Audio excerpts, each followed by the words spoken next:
Good evening and welcome back to another episode of The Longing, where today we are going to be continuing to read the Iliad by Homer. I forgot what I was reading then for a second, so yeah, that happens sometimes.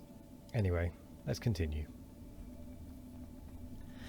Not unobserved they passed, the god of light had watched his Troy and marked Minerva's flight, saw Tydeus' son with heavenly succour blessed, and vengeful anger filled his sacred breast. Swift to the Trojan camp descends the power, and wakes Hippocune in the morning hour. On Rhesus' side accustomed to attend, a faithful kinsman and instructive friend, he rose and saw the field deformed with blood, an empty space where late the coursers stood. The yet warm Thracians panting on the coast, for each he wept, but for his Rhesus most. Now, while on Rhesus' name he calls to vain, the gathering tumult spreads o'er all the plain. On heaps the Trojans rush with wild affright, and wondering view the slaughters of the night. Meanwhile the chiefs arriving at the shade, where late the spoils of Hector's spy were laid, Ulysses stopped to him Tydides bore, the trophy dropping yet with Dolon's gore.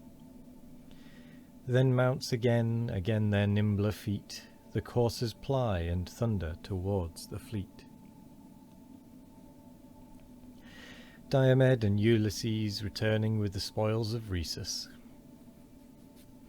Old Nestor first perceived the approaching sound, bespeaking thus the Grecian peers around.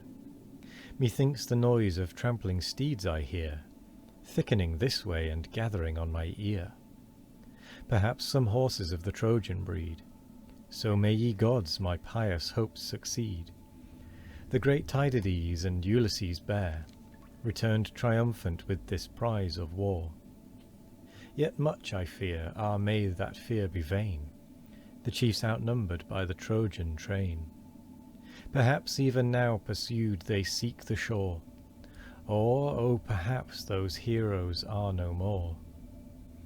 Scarce had he spoke, when lo the chiefs appear, and spring to earth the Greeks dismiss their fear. With words of friendship and extended hands, they greet the kings, and Nestor first demands. Say thou whose praises all our host proclaim, thou living glory of the Grecian name. Say whence these coursers by what chance bestowed, the spoil of foes or present of a god. Not those fair steeds so radiant and so gay, that draw the burning chariot of the day. Old as I am, to age I scorn to yield, and daily mingle in the martial field. But sure till now no coursers struck my sight, like these conspicuous through the ranks of fight. Some god I deem conferred the glorious prize, blessed as ye are and favourites of the skies. The care of him who bids the thunder roar, and her whose fury bathes the world with gore. Father, not so, sage Ithacus rejoined. The gifts of heaven are of a nobler kind. Of Thracian lineage are the steeds ye view, whose hostile king the brave Tydides slew. Sleeping he died with all his guards around, and 12 beside lay gasping on the ground. These are the spoils from conquered Dolon came, a wretch whose swiftness was his only fame. By Hector sent our forces to explore, he now lies headless on the sandy shore. Then o'er the trench the bounding coursers flew, the joyful Greeks with loud acclaim pursue. Straight to Tydides' high pavilion borne, the matchless steeds his ample stalls adorn. The neighing coursers their new fellows greet, and the full racks are heaped with generous wheat. But Dolon's armour to his ships conveyed, high on the painted stern Ulysses laid, a trophy destined to the blue-eyed maid. Now from nocturnal sweat and sanguine stain, they cleanse their bodies in the neighbouring main. Then in the polished bath, refreshed from toil, their joints they supple with dissolving oil.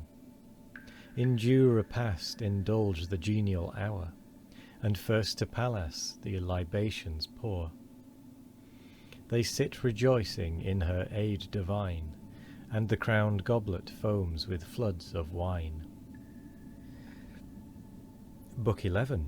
The Argument. The Third Battle, and the Acts of Agamemnon. Agamemnon, having armed himself, leads the Grecians to battle. Hector prepares the Trojans to receive them, while Jupiter, Juno, and Minerva give the signals of war. Agamemnon bears all before him, and Hector is commanded by Jupiter, who sends Iris for that purpose, to decline the engagement till the king shall be wounded and retire from the field. He then makes a great slaughter of the enemy. Ulysses and Diomed put a stop to him for a time, but the latter, being wounded by Paris, is obliged to desert his companion, who is encompassed by the Trojans, wounded and in the utmost danger, till Menelaus and Ajax rescue him. Hector comes against Ajax, but that hero alone opposes multitudes, and rallies the Greeks. In the meantime, Machaon, in the other wing of the army, is pierced with an arrow by Paris, and carried from the fight in Nestor's chariot. Achilles, who overlooked the action from his ship, sent Patroclus to inquire which of the Greeks was wounded in that manner. Nestor entertains him in his tent with an account of the accidents of the day, and a long recital of some former wars which he remembered, tending to put Patroclus upon persuading Achilles to fight for his countrymen, or at least to permit him to do it, clad in Achilles' armour. Patroclus, on his return, meets Eurypylus, also wounded, and assists him in that distress. This book opens with the 28th day of the poem, and the same day, with its various actions and adventures, is extended through the 12th, 13th, 14th, 15th, 16th, 17th, and part of the 18th books. The scene lies in the field near the monument of Ilus.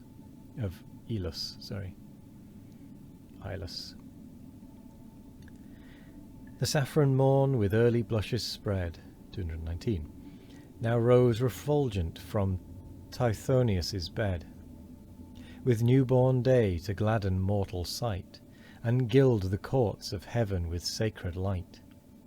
When baleful Eris sent by Jove's command, the torch of discord blazing in her hand, through the red skies her bloody sign extends, and wrapped in tempests o'er the fleet descends.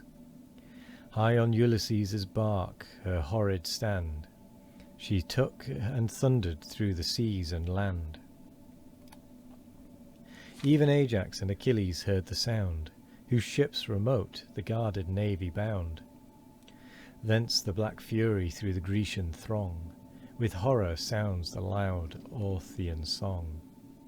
The navy shakes, and at the dire alarms, each bosom boils, each warrior starts to arms. No more they sigh, inglorious to return, but breathe revenge, and for the combat burn. The descent of discord. The king of men his hardy host inspires, with loud command, with great example fires. Himself first rose, himself before the rest, his mighty limbs in radiant armour dressed.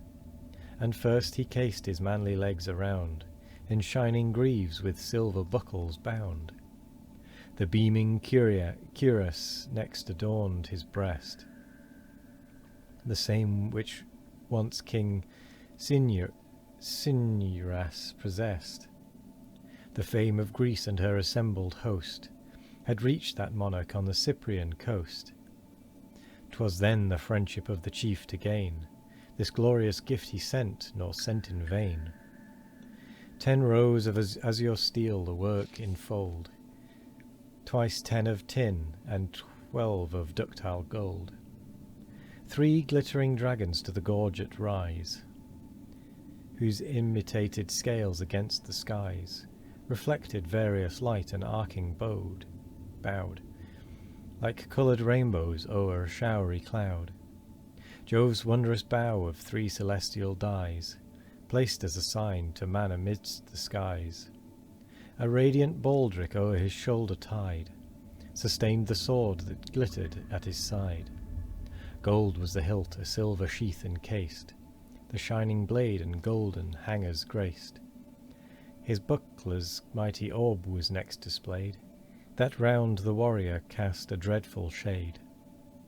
10 zones of brass its ample brim surround, and twice 10 bosses the bright convex crowned. Tremendous Gorgon frowned upon its field, and circling terrors filled the expressive shield.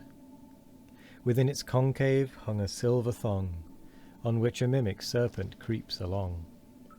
His azure length in easy waves extends, till in 3 heads the embroidered monster ends. Last o'er his brows his fourfold helm he placed, with nodding horsehair formidably graced, and in his hands 2 steely javelins wields, that blaze to heaven and lighten all the fields. That instant Juno and the martial maid in happy thunders promised Greece their aid. High o'er the chief they clashed their arms in air, and leaning from the clouds expect the war. Close to the limits of the trench and mound, the fiery coursers to their chariots bound. The squires restrained the foot with those who wield, the lighter arms rush forward to the field. To second these in close array combined, the squadrons spread their sable wings behind. Now shouts and tumults wake the tardy sun, as with the light the warriors' toils begun. Even Jove, whose thunder spoke his wrath, distilled red drops of blood o'er all the fatal field. 220. The woes of men unwilling to survey, and all the slaughters that must stain the day. And with that, thanks to the one solid page on the previous page, we have gone quite a bit over the usual 10 minutes. But nevertheless, thank you very much for joining me today. I hope you all have a wonderful morning, evening, afternoon or night. No matter what time of day it is, I hope you all have a wonderful one of it. And as always, we will be back tomorrow for more of The Longing. Goodbye.